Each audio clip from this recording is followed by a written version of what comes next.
All right, welcome community of Anchorage to your theater, Anchorage Community Theater. I'm Matt Fernandez, Executive Director here at ACT on the set of our newest show, just opened yesterday on Valentine's Day, Always Patsy Cline. And here my guest is a very, very important person in the Anchorage theater community. She is I don't know if this is the right word, a perpetual director, I think. She just is always directing a show. I'd like to welcome Krista Schwarting. Hey, good to Hi, see you. good to see you. And No, it's a great set. yeah. Did you smoke some of those cigarettes? No, I was just telling George I have never been a smoker and I have no intention of starting now. Well, yeah. Yeah. It's probably just a as well. good idea, Yeah. I guess. Well, so it's good to have you here. Nice to be here. This is one of your homes. Yeah, for sure. I mean, this is where I started both acting and directing. Yeah. Anchorage. And you and I go back about 20 years almost. So I've maybe. been here, it'll be 20 years in May. And Oh, wow. we met during the second show that I did, which was Children's Hour. Oh, that's right. That's right. And you had that role as like the errand boy who came in and like leered at Angela Littleton and I. And I think you might have also been doing some work. You were a stage manager too, Yeah, weren't it you? was the only time I've been a stage manager. Yeah, that was. That was a long time ago. So that was almost 20 That's right, years because ago. I was trying to remember exactly where it was when I first met you. Because And you had to have been, I don't know, you were a teenager. Oh no, I probably looked like a teenager. I was 21 at Okay. that time. All right. But and I was thinking back because I know that you had been friends with Carrie Moat, Cocapelli, right? Yeah, of course. And I did the Cocapelli show, Streetcar, Right. in 2000. And so I thought, oh, well, maybe I ran into you back then or something like that. It was but, Children's Hour. Yeah, Children's Hour. Yeah, that was a good show. Yeah, it Really was, good show. and Angela Littleton and I became good friends. Oh yeah, you playing both the had two really teachers. good chemistry. And Jason we're- Martin and was Jason in there. Martin and Bernie Blaine Oh, Bernie, yeah. and the late Francis Tolbert. And Yeah. So Oh, yeah. really good cast. Yeah. So and then you and I acted in another CT show. Well, before we get to that, Okay, we fair. were in The Foreigner together. We were. You played my baby brother. I was your brother. Yeah. And that was a sweet show. Really stellar cast. That was a great cast. I mean, we had Rodney Lamb, we had David Haynes, who was, the Foreigner, Terry Doyle, Yep. and you, of course, and Eric Hayden. Oh, right. Eric Hayden is the heavy. Yeah. Yeah. Now, do you keep touch with him at all? I actually just saw him. He and his wife Rachel live just outside of London. Because he's like branching out. He's doing Doing great, some actually. stuff, yeah. So he lives just outside of London, and David, my husband, and I went to London in November, and we had dinner with me and Rachel. Oh, really? So I think I'm still in touch with all of those people. It's funny. I was at a town out of state for a couple of years, and everybody got married, and you got married, I and did. Eric Hayden moved and got married. Interesting. Yeah. So I call you a perpetual director. I don't even know if that's the right term. I know what you're saying. I meant to look at a dictionary. I thought she's like a perpetual motion machine in a way, but not doing the same thing, of course. But you just seem to me, at least from my perspective, to always be directing a show. I think in the last few years, I've actually been directing a little bit less. Really? Well, there was a period of about 4 or 5 years where I didn't act, and then I think it was when I did Doll's House Part 2, I realized how much I missed acting. And so I did nothing but direct for a period of years, and now I'm trying to kind of balance that out with doing some acting too. So, from what I know about you, and I could be wrong here, but I see you as somebody who, especially in this town, directing there are those who kind of just take the crash course into directing, like they acted in plays, they might have watched directors direct, and then they think, you know what, I think I can do this, and they just, somebody gives them a chance and they jump into it and do it. But from what I have gathered from you is that you actually studied up on it. Yeah, a little bit.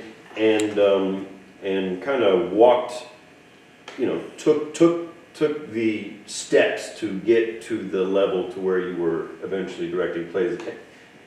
Am I right, or? Yeah, sort of. So do you know Lorraine McConnell? Yes, I do. Okay. Yeah. So this was years ago. I knew that I had some real limitations as an actor, and I studied with her. So she was my acting coach for a period of time. This was like 2002 for a few years. And one of the things that she really encouraged me to look at is how directors think when they are casting a show. And so I went and I took Directing 1 from David Edgecombe over at UAA. And as part of that class, you direct a scene. And I realized when I was directing that scene that I really enjoyed it. So I went back, I took the next semester Directing 2, where you direct a one-act play. And I had the most amazing cast of my one-act play. It was Christina Church and Missy Williams and Stuart Matthews in this fabulous one-act play. And it was a very sort of emotionally complicated piece by Teresa Rebeck, but it was the three of them. And I really realized how much I loved working with actors in that capacity.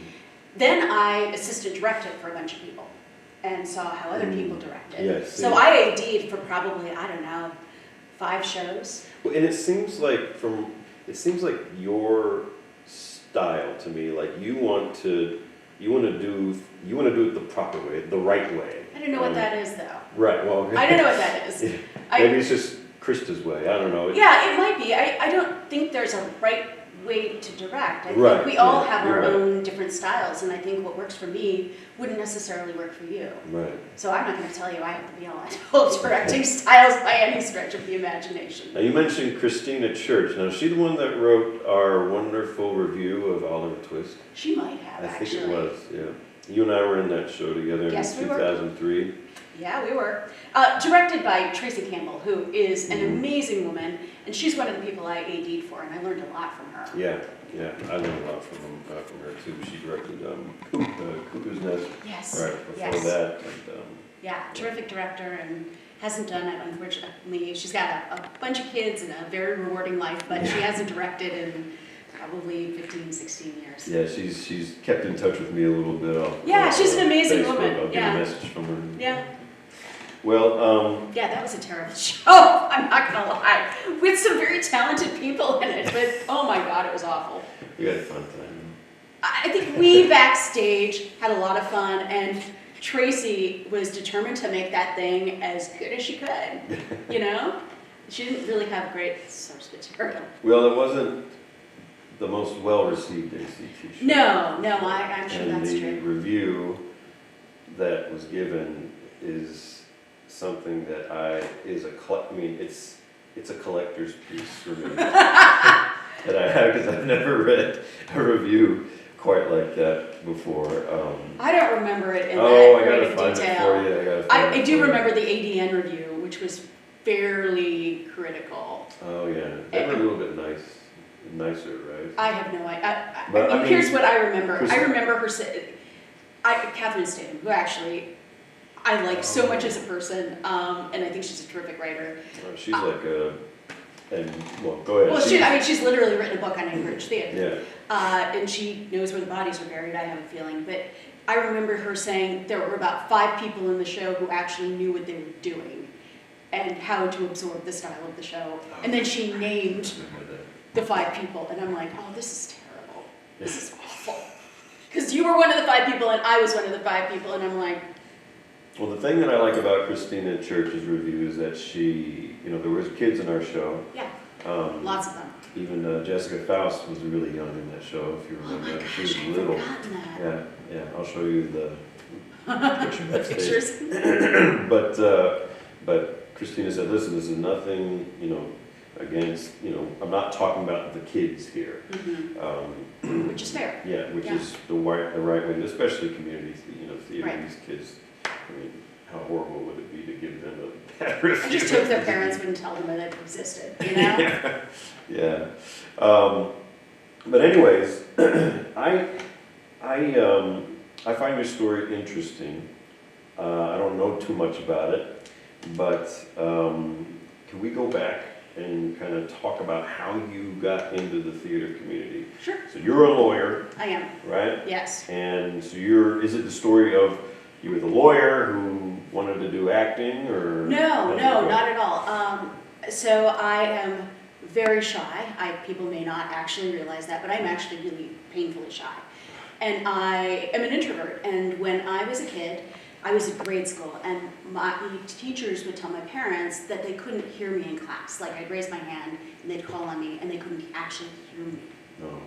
So I grew up in Omaha, Nebraska. There was and is a children's theater company that's been there for decades. And my parents put me in acting classes.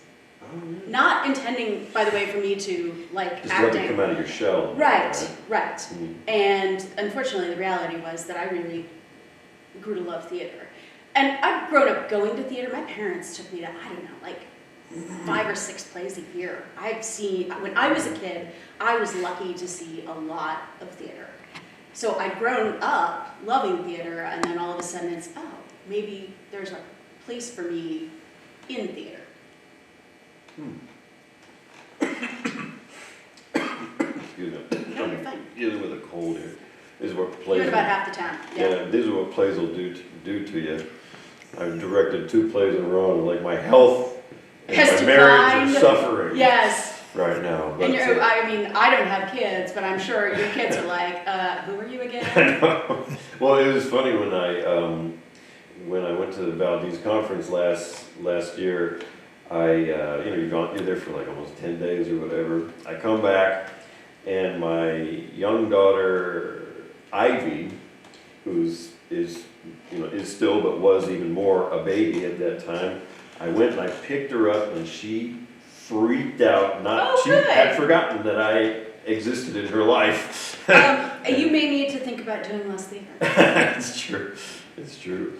But so, when did you start doing plays and stuff here in Anchorage, though? So I moved to Anchorage in May of 2000. I had a judicial clerkship. That was officially why I came up. So you must have got connected pretty quick with the community. Yeah. So I had not. I had a really terrible experience doing drama in high school. And I stopped doing anything theater related other than going to the theater between high school and when I graduated from law school. And I graduated from law school. I spent my first year out of law school in St. Louis working for a huge law firm, which was not me at all. But I met some people who said, hey, there's this really great acting coach who lives over by you in the suburbs of St. Louis. Do you want to start studying with him? And so I got hooked up with this acting class that was in this guy's big palatial, World War II era apartment in St. Louis. And it was great. And when I left to move here, I asked my teacher, am I ready to go audition? And he said, sure. So I moved here, and I didn't know anyone really. My ex-boyfriend, who was a law school classmate of mine, and then the other law clerks were the only people I knew. And so I came out and auditioned. This was back when they still posted audition notices in the ADN, and I came and auditioned. And I remember sitting in what is now like the green room, and it was packed. What did you audition for? It's a Wonderful Life. Oh, and you were in it. I was in it, yeah. And I met a bunch of amazing people. Mike Faust was in it. Terry Doyle was in it. Who directed it? David Haynes. And Jason Martin and Michelle, now Martin, were the 2 romantic leads. Now, is that how they met? So they went to high school together. Oh, okay. But hadn't seen each other in years. and then they got together I as a miss result of the show. Jason on stage. Me too. And Me too. he's doing the Alaska Business Magazine, but yeah, he's Oh, one of the funniest dynamic on stage. improvers in this town. Yeah. I mean, he is so quick. I met Jason Martin back when he had hair. He might have been just still in high school or right out of high school. This is like 1992, and it was him, and back when Warren had hair. Everybody had hair. I had hair. I was 12, but yeah, there's a funny story because I was, being the obnoxious 12-year-old kid back at Grant Hall, and he was goofing around and he pushed me or whatever, and I smacked into the wall backstage and fell down. He felt very bad about that. I bet he did. I thought it was funny, but yeah, he's one of the sweetest guys too. I have to get him on here sometime. You do. Yeah. You do. It'd be great to get him back on stage. But I auditioned, I got cast, and I met a bunch of amazing people, and I thought this is really fun. Yes. So that's when I got back into theater. Mm-hmm. And then you, what was the first play that you directed? First play I directed was Anne of Green Gables. Here? Here? Oh, Yep. So was that with Audra? No. There had been a prior Anne of Green Gables, and Audra, I think, was in that. But no, I'm not going to remember her. It's Rebecca. She was amazing.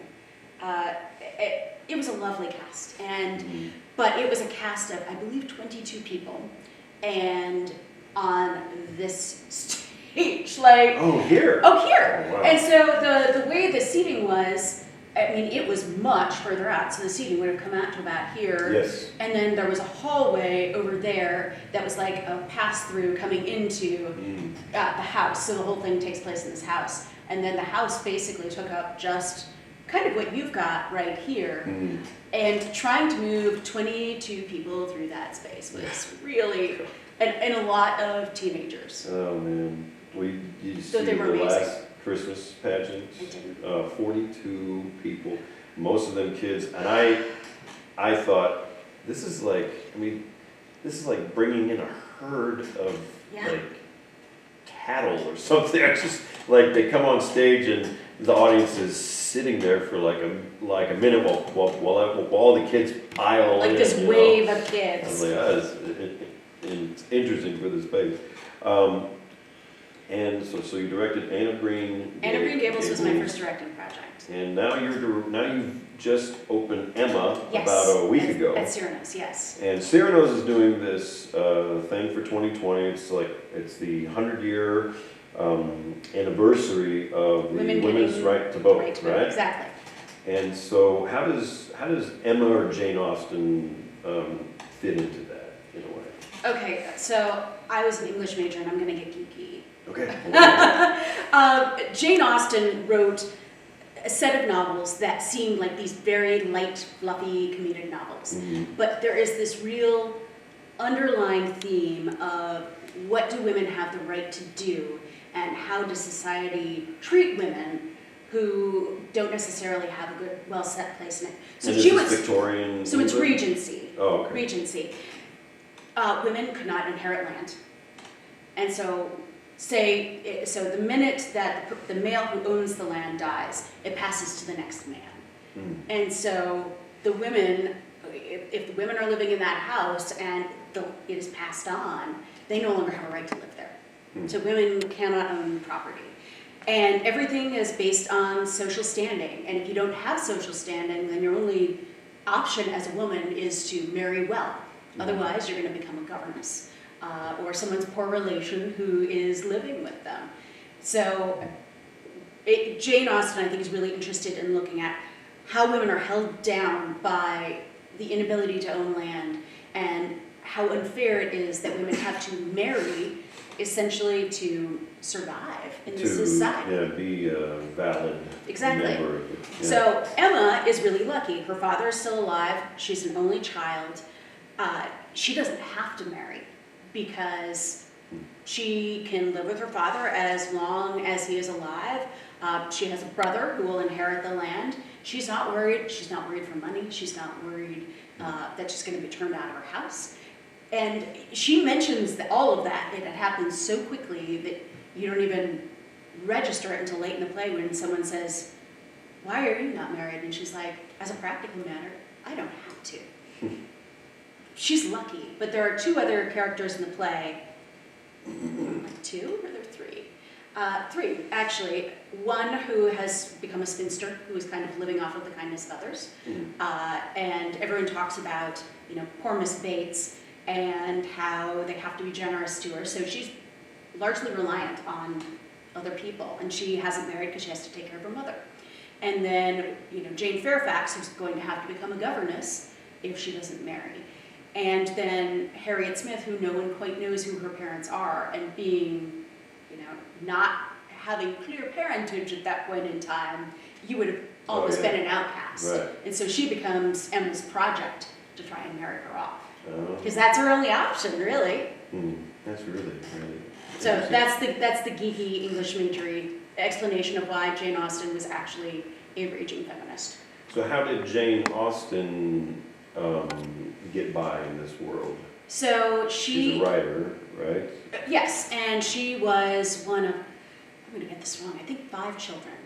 Oh. And she took care of her brothers and sisters. Her father was a pastor and was moving all over England with the family. And Jane never married. Received one proposal of marriage, which she turned down, and because she needed to take care of her family. And so she took care of the other brothers and sisters. Actually, it's funny that you had mentioned about the Regency and stuff like that.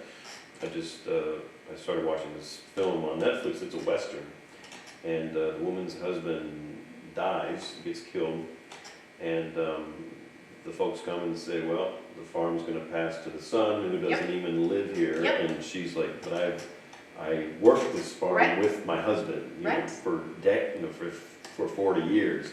And she's like about to be ousted. Exactly. So and that's really what happened.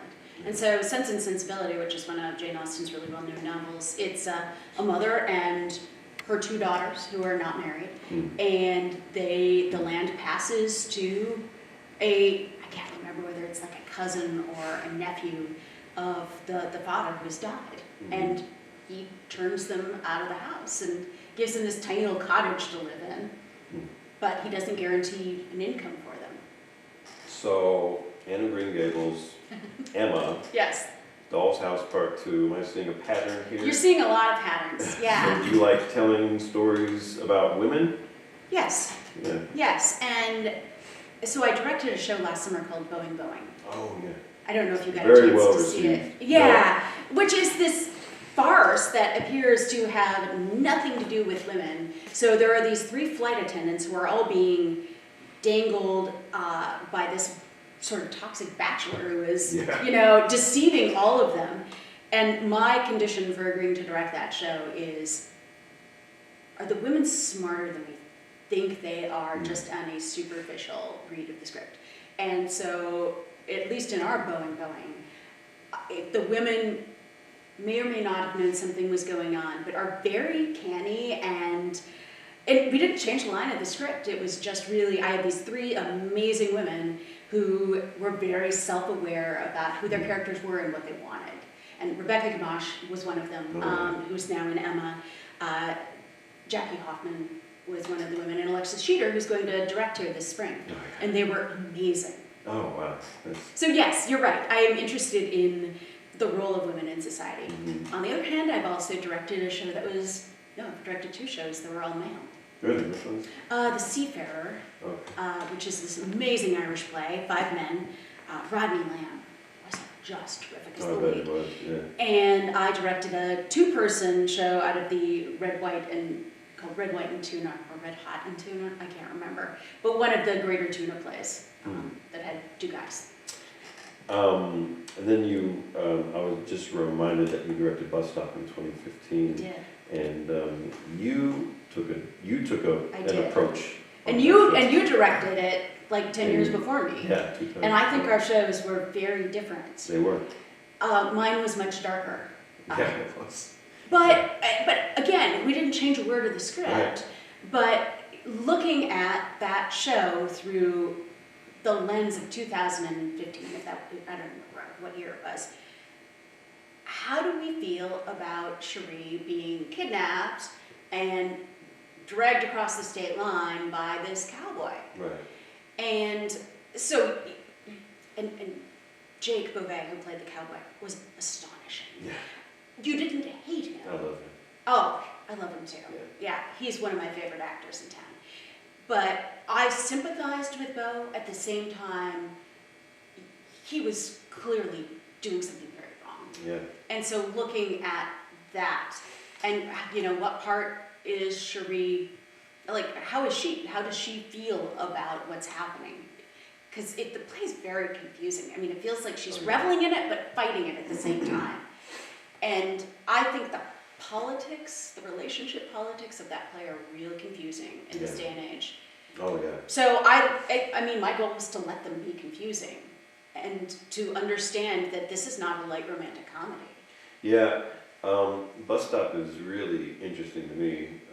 It was the first full-length play that I directed, but I just remember thinking, like, you know, it's interesting that Inge, and it's purposeful, I believe, that he wrote the, you know, blizzard, the huge storm going on outside, because there's just a crap storm going on inside, and how people just screw up love. You know, Dr. Lyman, you know, is totally screwing it up. You know, I mean, everybody seems, you know. Oh, he's hitting rock bottom. Yeah, like everybody's just screwing up just this subject of love, it seems.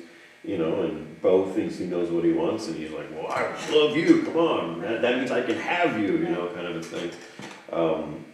And what you did with it is what I think, you know, what I think directors should be, you know, feel liberated to do is to, you know, not change anything in the script, but be able to put their own artistic influence into it. I mean, you know, Krista Schwarting's Bus Stop is going to be Krista Schwarting's Bus Stop. That's how that's going to be. With Patsy Cline here, I had, I'll be honest, I cheated a little bit and looked at some of the YouTube thing, because I was like, how the heck did they, like, reading the script, and I just couldn't think of how to stage certain things. I was like, well, how did these other folks do it? And then I learned that my actresses, they cheated and watched the YouTube videos, and I told them not to. Yeah, like, don't touch the movie. Everybody cheated, but we all agreed, like, you know, a lot of the versions that are out there are kind of just very surface level, shallow, just a big show, you know, just a big old fun show, blah, blah, blah, blah. And we agreed that we're like, no, we want to take it deep. Like, this is about a deep love between these two friends. I mean, and Louise's arc, you know, is, you know, she gets to be best friends with her biggest, with her most favorite celebrity, you know, and then the tragedy is, you know, that Patsy Cline leaves her, you know, Patsy Cline dies. And I thought, you know, we want to squeeze as much out of this orange as we can, you know. And so a lot of versions that I've seen are pretty much kind of fun and hold down all this stuff, but we wanted to know that's there, but there's also this, like, deep story that you don't want to miss out on. And I feel like, you know, like you were like, let's take it was very divisive. There were people who really wanted to see a light comedy, and I didn't know how to direct that show. Yeah. I knew how to direct the show that says, please look at these flawed people who are stuck in this room together. Well, just think of how someone else would have directed Boeing. Oh, you God. know what I mean? No, there's a super slick way to direct that show, and but that wouldn't have been a way I would have wanted to direct that show. And I had these four amazing women, and I had these two terrific guys, Evan Carson and Scott Cantrell, and Evan, it's like, okay, Evan, why are you the way you are? Why are you acting like this. Mm. There's a reason for this.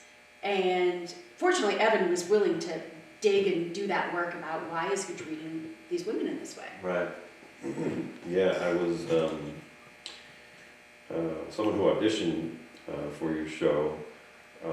He had won some acting lessons from me at our auction, and so I was giving him some lessons on it. And he was reading both parts, you know, parts of the real womanizer guy and his friend. And then his friends. And we were just in those bits, I was like, man, there's a lot here. Like, why? Like, ask yourself, why is this man Why is he doing this? Like, why does he need all of these women? Like, what is it feed? You know, what is it doing to him? What is it? You know, what's going on in there? You know, and you know, you could totally play it just like, Slick hey, I'm a jerkwad, and whatever. there were people who came in and auditioned and you did that. Yeah. And they were very good auditions. Yeah. But I was interested in, why should we like this guy? Yeah. Why as an audience should we root for you? Why should we just not hate you? Why should we not walk out at intermission because you're a toxic bachelor, you know? It's funny, shy introverts who love to tell stories about, you know, deep human things. I mean, I consider myself an introvert too. I think a lot of theater extremely people, shy as a kid. A lot of theater people are. But yeah, you know, just from watching opening night last night, I thought, you know, I just thought, you know, these mediums, these plays are powerful because as a director and as an actor, you have power over the people who see your show. Like you have the ability to create something that draws real emotions out of them. And it just hit me last night, you know, and I thought, that's kind of freaky to me. Just to have that much control, I don't know, you know, over that possibility. Have you ever thought about that before? Yeah, I think about theater as an exchange of energy between the people who are on stage and the people who are in the audience. And so if the audience isn't drawn in some way, then I don't think we've done our job as directors. Yeah.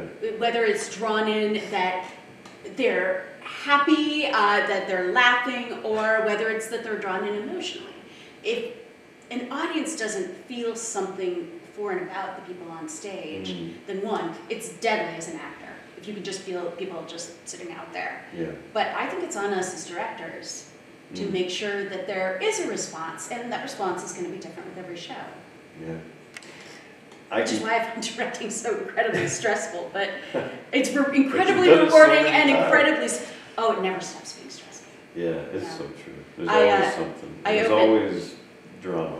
Well, no, I mean, my cast for Emma has been great, and it's a really strange adaptation. I hope you get the chance to come see it. Yeah, we wanted to see it last Thursday, but we needed to rehearse it. Yeah. I was going to bring the whole cast and everything, Oh. but we were like, yeah, we need.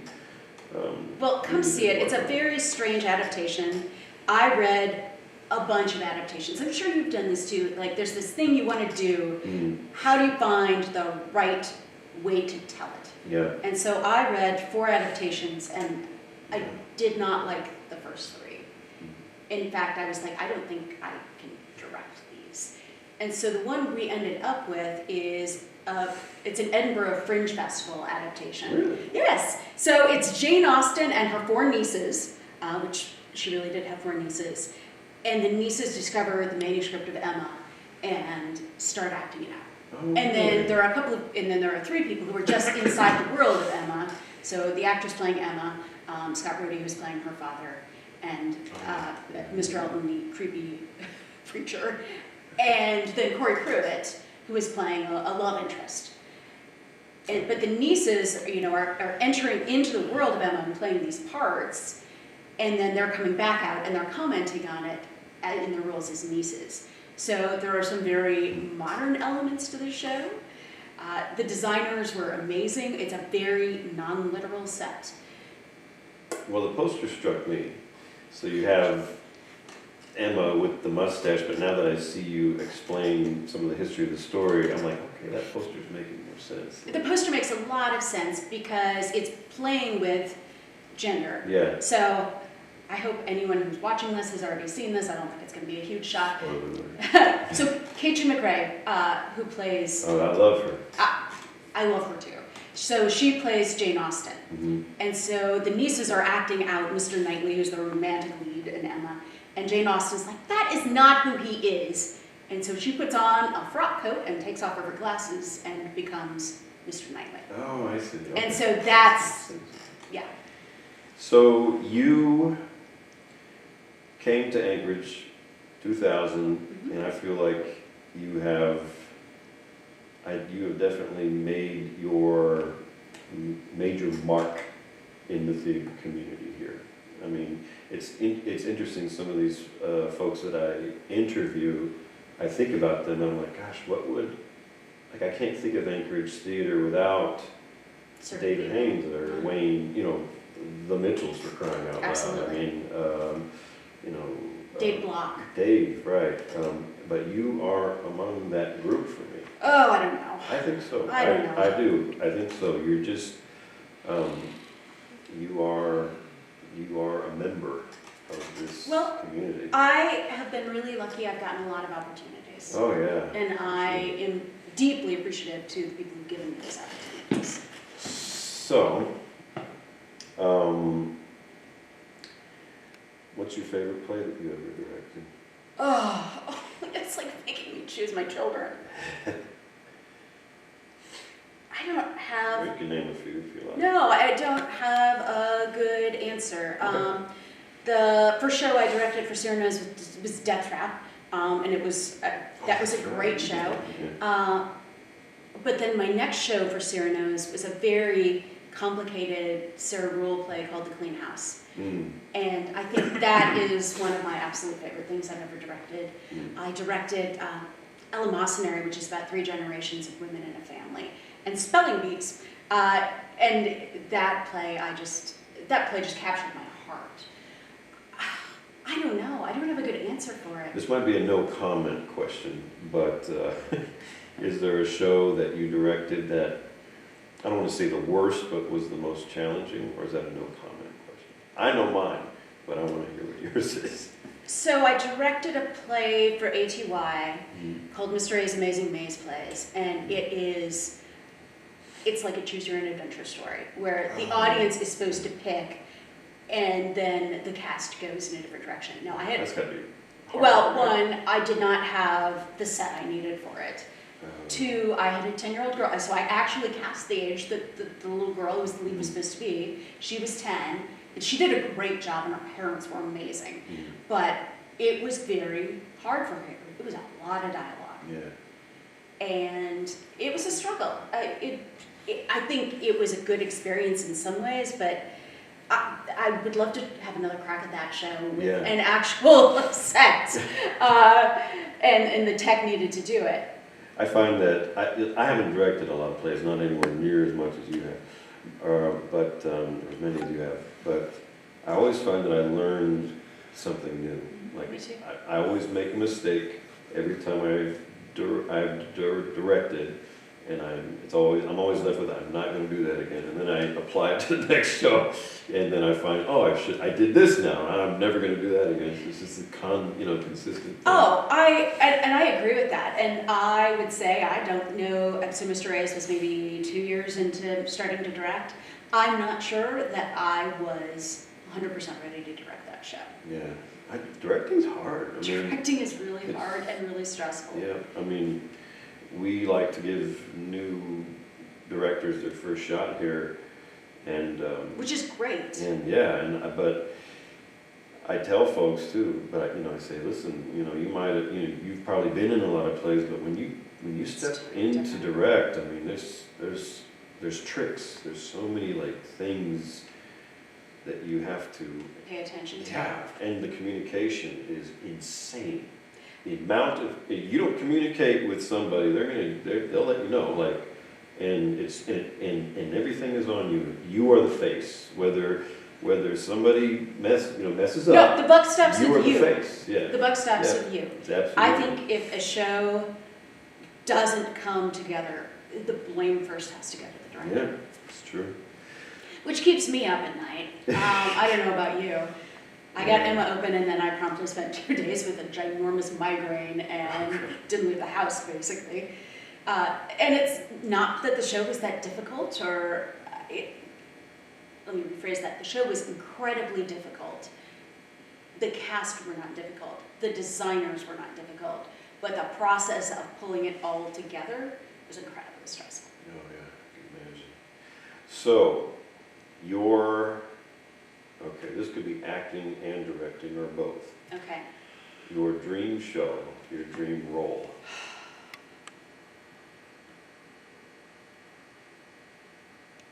So, I have only directed one musical, but there is a musical I've always wanted to direct. And I want to direct this musical because, as we were talking about, you could just do it slickly. There is a lot of psychology in the show, and it's Gypsy.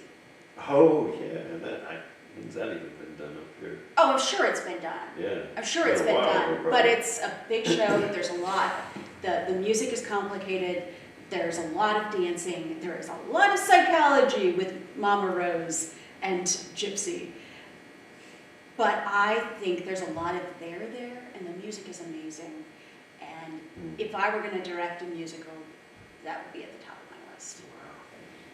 So you're also getting back into acting too, right? I You were am. in Doll's House Part 2. I And was. I really liked doing that one. Thank you.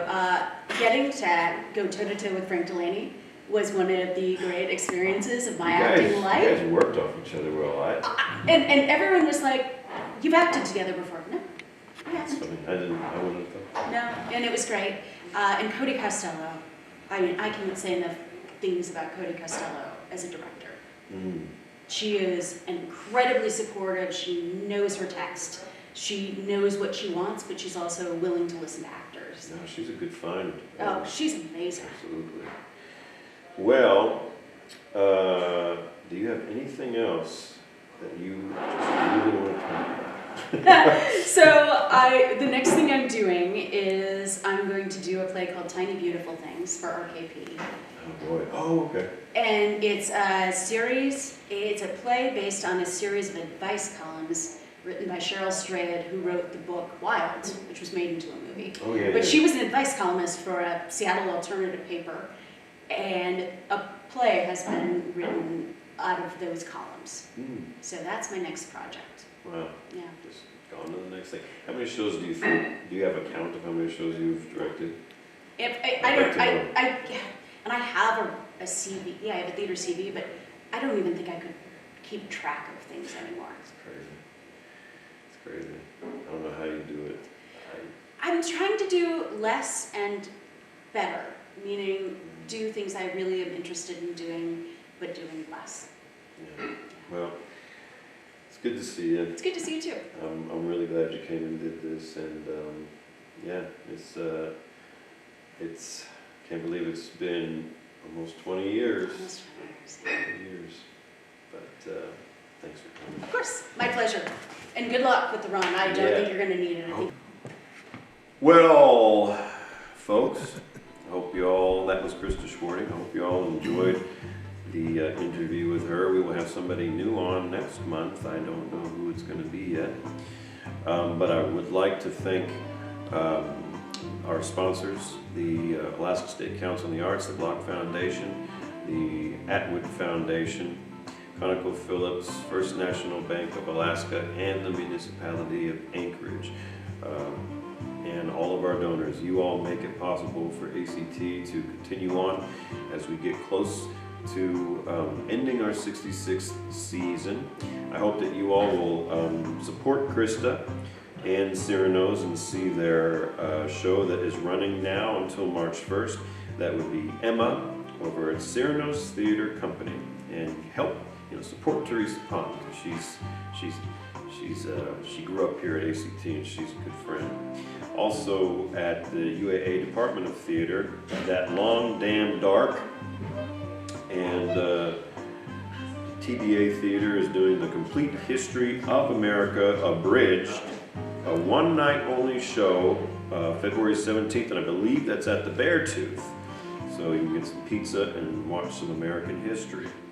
Then TBA Theater will open a big musical, Hello Dolly, March 20th to the 29th. Go to tbatheater.org for tickets. And our good friends, Alaska Theater of Youth, is opening The Velveteen Rabbit, February 20th to the 23rd. Blue Chair Productions is showing a Ugly Lies the Bone at the Wendy Williamson, February 20th to the 29th. You can go on facebook.com/BlueChairAK. And Perseverance Theater will be showing Silent Sky, February 28th to March 8th. And there's other things going on. The opera has Frida going on and all that kind of stuff. Don't mind them, they're just volunteers. Always volunteers coming in and out of here. Oh, and there's Gypsy. And then of course our show, always Patsy Cline. It's only a 3-week run, folks, and the heck, man, it is selling out like crazy. That one is going to run, so it's musical, 27 songs, live band, everything. That show, like I said, opened yesterday. It runs until March 1st, Thursdays through Saturdays, curtains at 7 o'clock, Sunday matinees at 3 o'clock. You can get your tickets at 344-4713 or actalaska.org. All right, folks, good to talk to you again, and I will let you know who's coming up next month. See ya.